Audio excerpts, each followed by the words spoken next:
What is cracking, YouTube? It is your boy Anthony Spritz. Another day, another video, brand new mic because some things happened. But we back, and today I want to talk about my time with Assassin's Creed Mirage. And this game plays just like an indie game, and I'm gonna tell you exactly what I mean: the good, the bad, and the in between. Let's get it.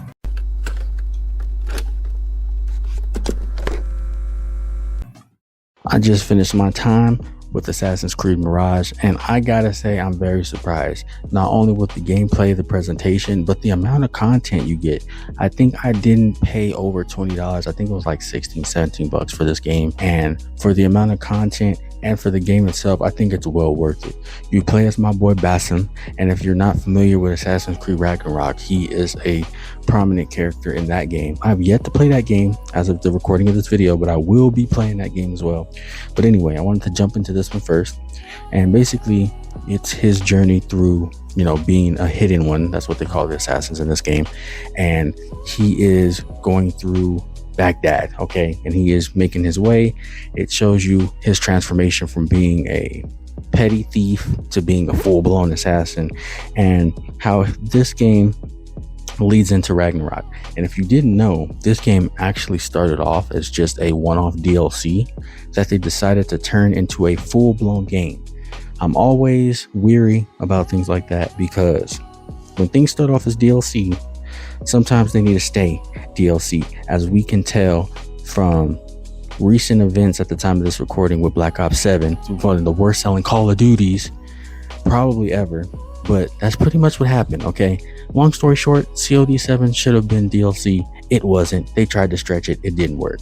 I'm happy to say that is not the case here, and that is why I say Assassin's Creed kind of plays like an indie version of a reboot of the old Assassin's Creeds, right? They kind of brought back some of the older elements from the OG Assassin's Creeds, and it mostly succeeds. Now, there's a couple places where you can tell that they were trying to get around that budget constraint, but for the most part, this is a full-blown game. It feels like a full-blown game, and it has a lot of content to offer. Now, it is a bit of a slow burn. Like, it took me a little bit to get the hang of it, just because the gameplay loop, in my opinion, isn't really explained as well as it could be. But overall, Assassin's Creed Mirage surprised me. This game mostly works in a lot of ways that really caught me off guard. So first of all, right, when you start and you're doing your assassinations and things like that, before you get to assassinate your target, you have to collect information, right? You have to go find clues and collect info before you can get to your target. Kind of like Hitman. This game took a lot of inspiration, in my opinion, from what I played. It seems like they took some inspiration from Hitman, which is fire, because you go, you find clues, you get your target. There's multiple ways of finding your target, getting to your target, assassinating your target. So they give you a lot of options here, which I love, right? And the stealth is like at an all-time peak for this game. There's a lot of different gadgets, and there's a lot of different ways that you can stealth kill a lot of enemies. You can throw traps, you can throw smoke bombs, you have your OG hidden blade, things like that. You can distract enemies, blend in, the whole 9 yards, right? And I love the variations that the variety that this game offers when it comes to the stealth, because it feels good. It feels like an upgrade on the old formula. It doesn't ditch that arcadey feel completely. Like, I can still do wacky stuff like kill a bunch of guards in a corner and stack their bodies, and obviously they're within view, and you have like 100 guards in one corner. And obviously, if it was more realistic, I'm pretty sure that the guards would see it and things like that. But it has those arcadey elements that still make it feel video gamey, which still surprisingly work for this title. So that was really cool to me. Now, when we talk about the other combat, right? Because this is still a Assassin's Creed game, and he's still an assassin, and sometimes you don't have the luxury of hiding and stealth killing.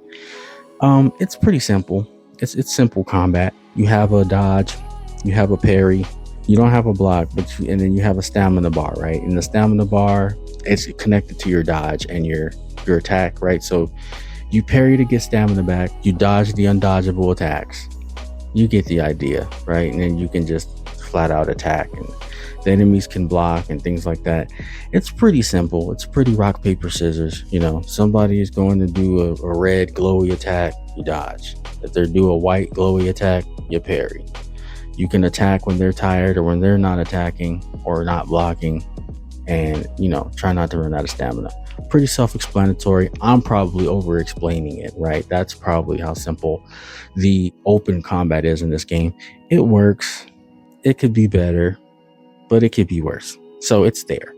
But yeah, the game comes together pretty well. Unfortunately, the writing is decent, but it takes a while to really get going. And for me, it almost turned me off of the game. It's not that it's bad, it's just really bland. And it takes a while for it to get a little bit of flavor and shake things up. And also, this could be a nitpick, this could just be me. Some of the names are just like, the names and the characters are just kind of forgettable, and they kind of mend together. So you think once they're talking about one character, they're talking about a whole nother character. Or, it just gets to the point where the writing is a little bland. Okay. And again, I say indie game when I mention this game because obviously there was budget constraints, but I think that they did a really good job with what they had, right? The voice acting is good. Graphics are really good. Everything is top notch. And a lot of times playing this game, I forgot that this game was originally just supposed to be DLC that they made into a full game. So I was very impressed that this actually stood on its own as a mainline Assassin's Creed. Okay, just know, ton of content. So if you're thinking about, pulling the trigger, you're a fan of the old Assassin's Creeds or just as action adventure games in general, or this looks interesting to you, you can't go wrong, especially under $20. This game is constantly on sale. And that was a big fear for me. Okay, like I said earlier, I knew that this game came from DLC.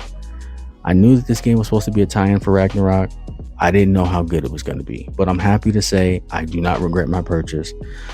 But I digress. Moving on, right? So when you get into the game, like I said earlier, you have your main sources of assassinations where you collect clues, get the assassination target, then you hunt them down, usually to a bigger, larger area where you can kind of go and approach it your way to assassinate them, sandbox style. Like I said, think about like Hitman, things like that.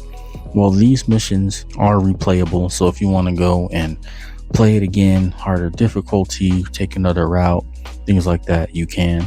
There's also side missions that you can play and get rewards like upgrade materials and these tokens that you can use around the game to get discounts, get help with missions, get help with giving them to different NPCs so they can help you sneak by, distractions, things like that. So it's a really cool, unique little system with the little green tokens. You also have upgrade materials that you could use for your gadgets or even for your armor and your weapon. And that is what leads me to the collectibles, which you can find around the map hidden. There's like treasure chests and stuff that you can find that have different blueprints to help you upgrade your weapons or even new weapons, new armor, things like that. So there's a lot of content here, right? But there's a lot here to keep you preoccupied. Now, as far as performance goes, the game ran pretty smooth for me. I do have it on my PS5 and I do have the base PS5. Really smooth, no crashes, nothing like that. Maybe a little like pop in or here or there, if I did too much. Like I said, it has those little video gamey moments where,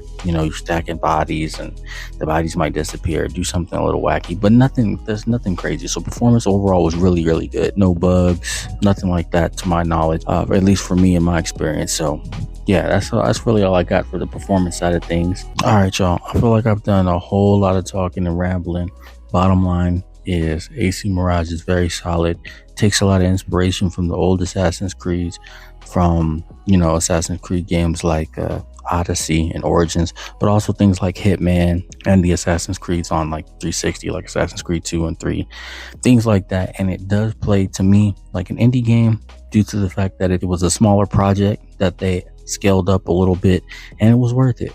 Solid game, especially for the price. If you can get this $20 and below, $25 and below, definitely worth a look. But overall, solid choice. And look, man, I've done a whole lot of rambling, like I said before, so thank y'all for sticking with me. If you stuck with me this long, appreciate that.